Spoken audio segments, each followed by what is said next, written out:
everyone, Blake Hero here, here with my first video on my own channel. For those of you that do know me, thank you for following me on this new platform. And for those that don't, hi, my name is Blake Dauterive. I have been a competitive hero player since 2017. I've been playing the deck competitively and exclusively. I really enjoy this deck, will always enjoy this deck, be the only deck I ever play, and I've had relative success with it. I also just enjoy helping other people learn the deck and give them tips and tricks and continue to innovate the deck and optimize the deck. I've done a lot of help on Facebook and Discord, and I wanted to continue helping people and move on to this platform where I can reach a wider audience and do video form. So it'll get better with time. This is my first one actually doing it myself. But I really appreciate, everyone for watching. I'm gonna try to do weekly uploads. I have a lot of idea for content, exclusively hero content, only doing stuff with the hero deck, the hero archetype, and those will be coming soon. I have this deck profile, and then I have a dual video coming soon as well of me 2-0ing pure Snake Eyes with this list. So on to the video at hand, we have my 4 times first place deck profile. I have gotten first for the past 4 locals. I've lost 1 match with this list so far. Usually I swap my list around a lot and continue to optimize it, but so far I've made minimal changes. This list specifically is going to be post Banlist, so you can imagine the 1 change that I made, but other than that, it's been completely tested besides the 1 change, and I'm sure you can imagine what it is based on the Banlist that just recently came out. So yeah, I'm gonna get right into it. So first, we're gonna start off with the elemental heroes. Pretty stock standard. We got the 3 Stratos, the 1 Shadow Mist, the 1 Liquid, and the 1 Neos. So this is pretty much standard.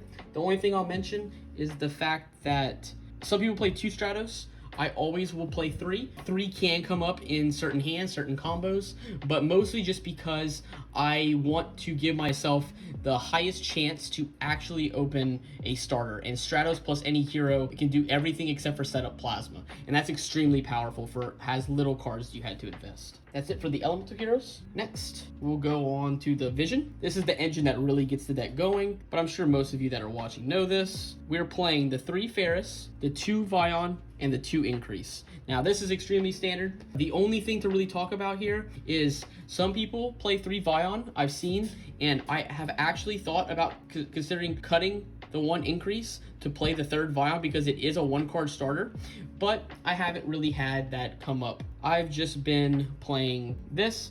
Always gonna play 2 Increase. Playing 1 at Nationals actually costed me a top. I lost to the guy who ended up getting second the whole tournament, but it's because I bricked game 3 because I drew the 1 Increase, didn't have 1 in my deck, so that was pretty sad. But that, hey, having experience like that and growing is kind of part of being a Yu-Gi-Oh player, and I'll always play the 2nd now because of that experience. Next is the exciting part of this profile. Here we have the Destiny Hero lineup. You can assume it's because we're playing the 3 Malicious. He's finally back to 3. The last time he was at 3, I believe, was 2019 or 2020. It's been a long time since there has been 3 Malicious in the hero deck, and we've never seen the hero deck in its current form being able to play with 3 Malicious. I'll talk about 3 Malicious for a little bit, because that's like kind of the whole point of post-Banlist. It raises the ceiling of certain combos by a little bit. The main thing that's really nice is being able to draw this plus Ferris, because that combo of cards allows you to play through hand traps. So having the extra name allows you to do certain combos of Fusion Destiny, like later on in the combo, while still being able to dump 1, and you still have an extra name in deck. So the 3rd Malicious is pretty important.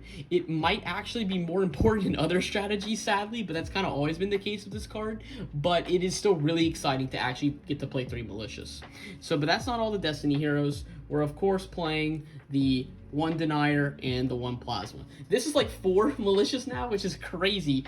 It's so much fun. You play paper and you're declaring your effects. You're gonna declare Malicious like 4 times in a turn. It's really, really cool. So yeah, this is pretty much it. For the upcoming format, Plasma's gonna be really, really important against Tin Pie. Dark Law is not very strong against them, but Plasma definitely is. So be on the lookout for that. If I find any strategies for Tin Pie, I'm gonna for sure release a deck list of my findings. That's all the monsters. You're gonna notice very quickly that there are no hand traps in my deck. I don't think it's very good deck building to mix your board breakers and your hand traps right now. So I'm going for a board breaker approach, because if you go for a hand trap approach, you need to play at least 15, and our deck just can't fit 15 non-engine in it. It's just not possible. So I've elected to just play board breaker so that I'm not diversifying my non-engine between hand traps and breakers. So we'll start with the spells. We're gonna go for engine spells. These are like the bomb cards of the deck. These are the cards you always want to draw. So we're playing 3 Hero Live, 3 Fusion Destiny, of course.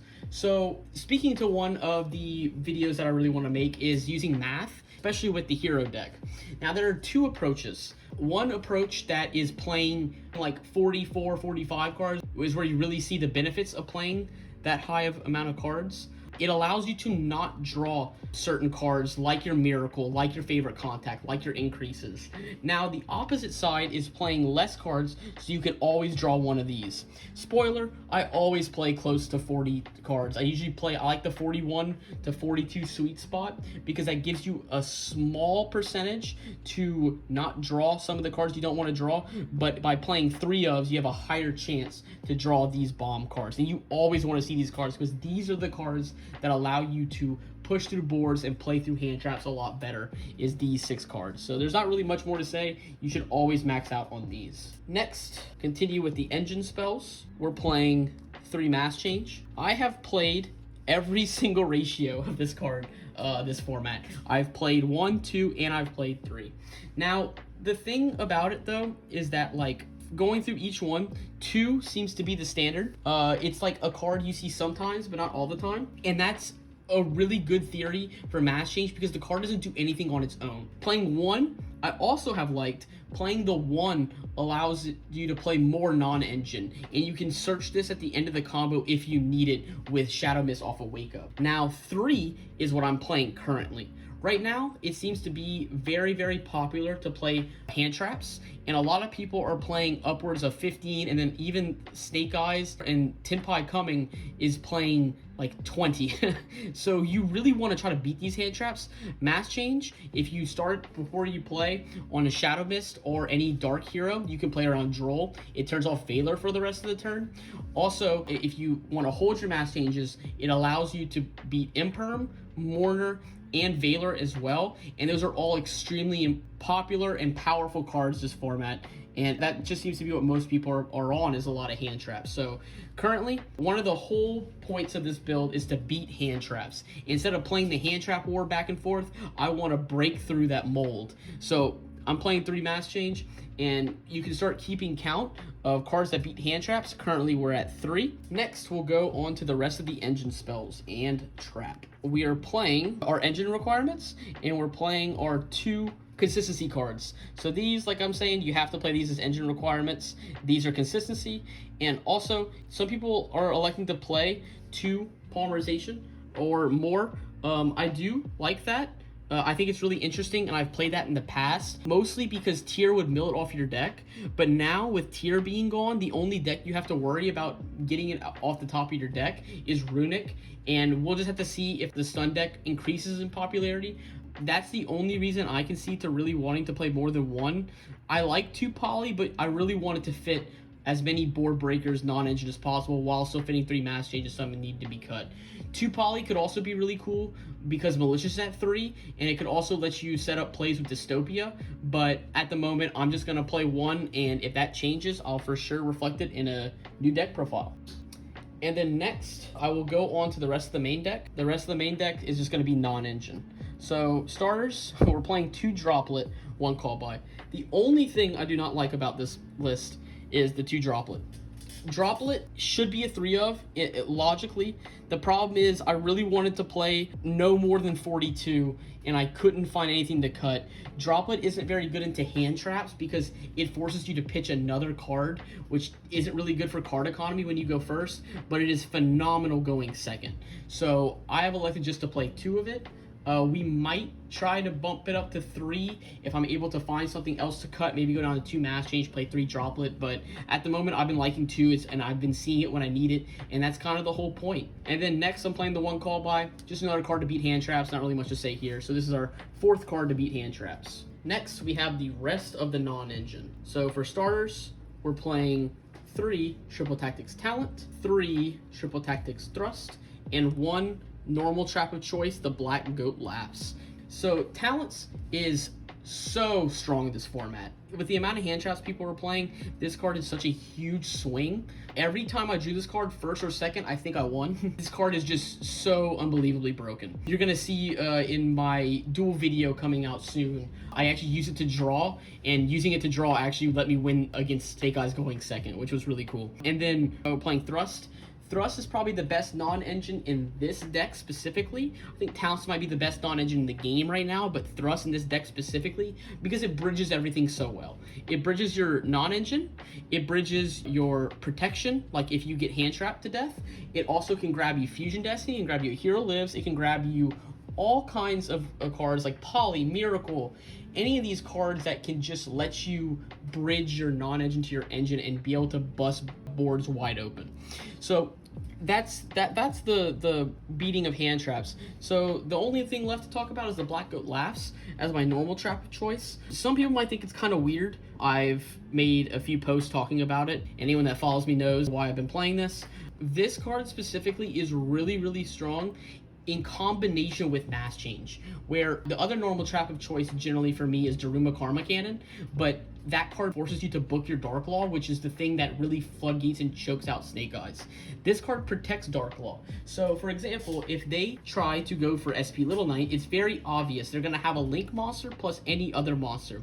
If you flip this and call SP Little Knight, they can't summon that and get Dark Law off the field. And if they can't, Snake Eyes crumbles if you're able to draw Mass Change plus this or this. Going first. It also has applications against other decks.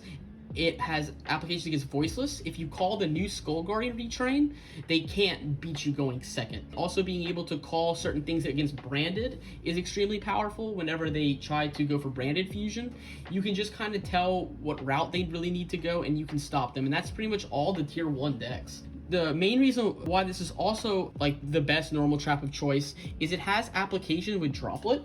If you Droplet pitch this, unlike Daruma Karma Cannon, this is an extra negate because it has a graveyard effect where you can banish it. Your opponent can't activate the effects of that monster. So you can do this if you pitch off a Droplet, but you can also do this if you go first after you set off a Thrust to protect the rest of your plays.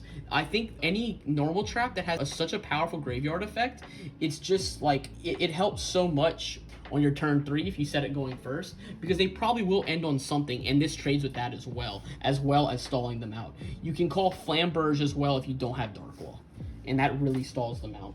That's it for the main decks. All right, next up, we have the extra deck. So the extra deck is completely the same as it was pre-Banlist, but I'm gonna show it off anyway. 1 Abz, 1 Sunrise, 1 Wake Up, 1 Shining Neos Wingman, and 1 Flame Wingman Infernal Rage. This is all extremely standard. This is all the Elemental Hero Fusion. Next, for the Mass Heroes, playing 2 Dark Law and the 1 Blast. So, some people elect to play 1 Dark Law instead of 2.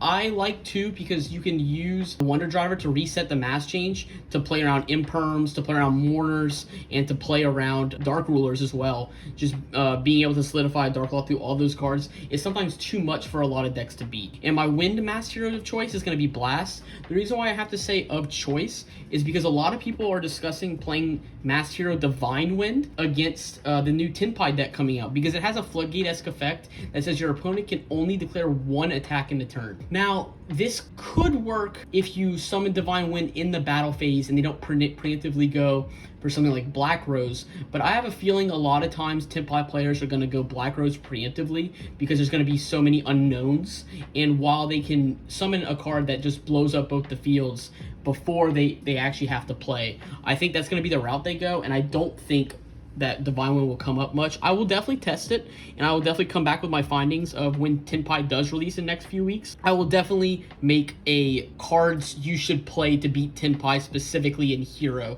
type of deal. I will discuss my findings with Divine Wind. That's it for the Mass Heroes. Finally, we have the Destiny duo, is what I like to call it, of Dangerous and Phoenix Enforcer. Dangerous just helps you unbrick hands, and DPE needs no introduction. This card is the card that carries the deck the most. It's follow-up, it lets you combo, it plays around Nib. This is like the boss monster of the deck if you have to pin one down. Next, we have Link monsters, still the standard. We have the Double Cross, the Infernal Devicer, Wonder Driver, and Dread Decimator. Dread Decimator will probably come up a lot more now with the third Malicious, because a lot of times you have not really a whole lot to do with the extra bodies because the deck requires a fusion spell to actually be able to play. So this will probably come up a lot more often whenever you go second.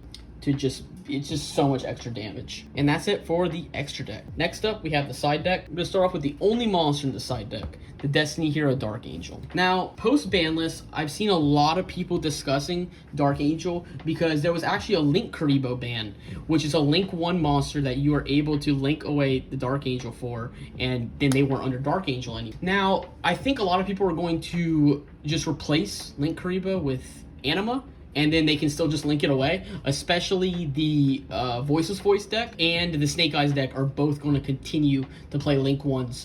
The only deck that I believe Dark Angel is powerful enough against is Branded. This is assuming that they don't draw Bestial. I think Bestials will also go down in play because of the banning of Savage, because you could side in the Bestials against the Snake Eyes deck. I think people will stop doing that because there's no more Savage or Link Karibo that you need to play those for. So as long as they don't play the Bestials, or they play a low amount, you can still go for the Dark Angel. And if you can Dark Angel Branded, which is definitely going to be a powerful strategy post Banlist because the Sanctifier did not get touched. So this being an FTK against that deck is good with me, and every time I'm able to resolve this against Branded, it's good. But that's why it's in the side deck and not the main deck, and I would recommend always siding this card until the tier 1 decks aren't summoning Link 1s. When they are summoning Link 1s, that's half of an SP, and that SP swing is way too much for the deck to deal with going second. I just don't enjoy giving them basically a free Link monster to start their turn with, and then they can just threaten SP at any time. So I'll continue to side this. Let me know if you guys have been seeing success maining it. I just don't see and have it needed in all my testing this against any of the tier 1 decks except for Brand, but I just sided it when I know I'm going first. I definitely wouldn't do it blind. Next is the third Droplet. Kind of weird, but this card is so powerful going second that I wanted it somewhere. Didn't want it in the main deck. So we're playing the 1 Droplet, and this is part of the siding patterns. So this will generally be traded out for the, generally speaking, the extra mass changes and the 1 normal trap of choice, so either the Daruma Cannon or the Blackout Laughs, plus the Call By will come out for 1 Droplet, and then 1 of the power spell of choice that are coming up. So we'll start off with that power spell of choice is Dark Lord No More. So this is a very, very strong card. It was really necessary pre-Banlist. I'm not so sure post-Banlist. It's really good against Voiceless Voice still, but the main reason I was playing it was because Pure Snake Eyes was ending on 2 Omni Negates, and this card traded with those extremely well because it trades up. Not being able to kill them sucks, but like you were able to set up enough stuff to still play through them even after not being able to kill them. I'll continue to play this card post-Banlist because it's really just good against all kind of stuff, but I can see it going down in popularity post-Banlist, but it is very good against Voiceless Voice. So this is generally my siding pattern against a lot of decks when I know I'm going second. Next, we're playing for locals. You know, this card is just good against Flu, it's good against Link Monster, not made with IP. Not really much to say here, just good breakers, and they can also be grabbed off a thrust, which is a huge plus. Next is the breaker that I think is going to see a lot more play. So if you've seen the ban list really touched on the pure Snake Eyes deck with Jet Synchron summoning Omni Negates. So I think immediate reaction will be a lot of people flocking to the Fire King Snake Eyes deck. And this being able to hit the Fire King Island is a mandatory effect for them to destroy their field. IP doesn't protect against that either for them. So this is a huge swing. A lot of people are having to summon Nightmare Unicorn to put the Fire King Island back just so that they don't have that huge glowing mark of, hey, if this card leaves the field, I probably lose. So I think this card is really good. It could be main deckable. I just don't know what I would cut. So I will keep it in the side deck for Fire King Snake Eye. Next is trap cards. First up, Rivalry. It's really good against Voiceless, really good against the Snake Eyes, really good against Fire King Snake Eyes, the best deck. So they have a really hard time outing this, so I'll continue to play this to the side. Sad it's out 1, but I understand because they're hitting all the floodgates. Next, speaking of floodgates, we're playing some more normal traps to grab off of Thrust. I'm playing the Daruma Karma Cannon, the DDG, and the Dimensional Barrier. So Daruma Karma Cannon is kind of a catch-all. It's just good against everything. It's Flu, it's good against Kashtira, just all these decks, and it's just a good side-in, generally speaking. So it's a good catch-all. I'll continue to play it in the side. And then next we have our Lingering Floodgates, very fun. D-Barrier is extremely good against Pearly that just got buffed. It's good against Voiceless. It's against just a lot of rogue decks. If they droll me or shifter me, it's fun to be able to just thrust, set the Dimensional Barrier, and then they skip my turn so that I skip theirs too. And DDG is just for Fire King, Snake Eyes, and Pure Snake Eyes. They have a really hard time outing this. So, yeah, and that is the deck profile. Hopefully you guys enjoyed. Like I said, I'll continue doing weekly uploads as long as my schedule allows. I really appreciate just watching and viewing my first video on my own channel. So I'd really appreciate it, you know, if you would like, share, and subscribe to my channel. Thank you all for watching.